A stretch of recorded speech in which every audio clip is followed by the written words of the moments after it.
Mahal ka dahil magagamit ka. Nakakalungkot lang isipin na may mga taong mamahalin lang tayo dahil magagamit tayo. Yung sasabihin niya sa'yo na ikaw lang at wala nang iba. Pero pag iba naman ang kanyang kasama, sasabihin niyang hindi kanya talaga minahal simula pa nung una. Mahirap sa part nung taong nagmahal ng totoo dahil lahat binuhos mo kahit wala nang matira sa'yo. Kaya mahirap talaga kapag nagmahal ka ng taong kailangan ka lang at hindi ka talaga mahal. Dahil hanggang sa mga magagamit ka, ay gagamitin ka talaga hanggang sa maubos. Pinaasa ka pa na ika'y nag-iisa at kailanmay di sasaktan ang damdamin mo. Pero sa buhay niya, ay dalawa pala kayo. Nakakalungkot, no? Nakakawala pa ng kumpiyansa sa sarili.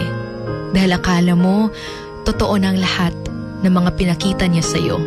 Pero unti-unti ka lang pala niyang inuubos.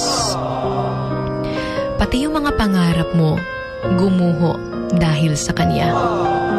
Sa kadahilan ng mahal na mahal mo siya. Muadto pa ka sa ilaha, bahalag, layo ka ayo ila. Kay lagi, love jud nimo siya. Pero bisan pa diayg, magsigi kag adto sa ila kada adlaw. Hindi mo talaga kontrolado lahat ng kanyang mga galaw. Ikaw nalay maulaw, samutnag, kabalo na ka na iba na pala sa puso niya ang sinisigaw at hindi na ikaw. Okay naman sana kayo nung una, tas biglang nanlamig na lang siya hanggang sa hindi na nagparamdam sa'yo at nagpakita.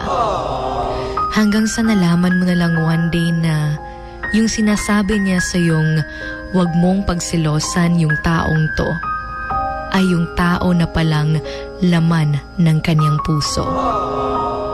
Take note na may mga taong nagbabago at may mga tao ring naghahanap ng bago.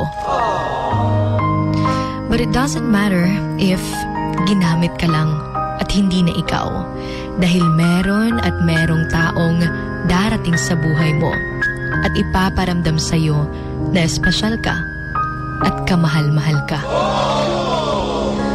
For you are unique, you are special, and nobody else can be you. Ika nga nila, you will never find the right one if you can't let go of the wrong one. You're with Sugar Dolly, your hugot babe, right here sa Wild FM 103.1. This is Emotions Going Wild. Emotions Going Wild. Wild FM. Emotions Going Wild. Wild FM.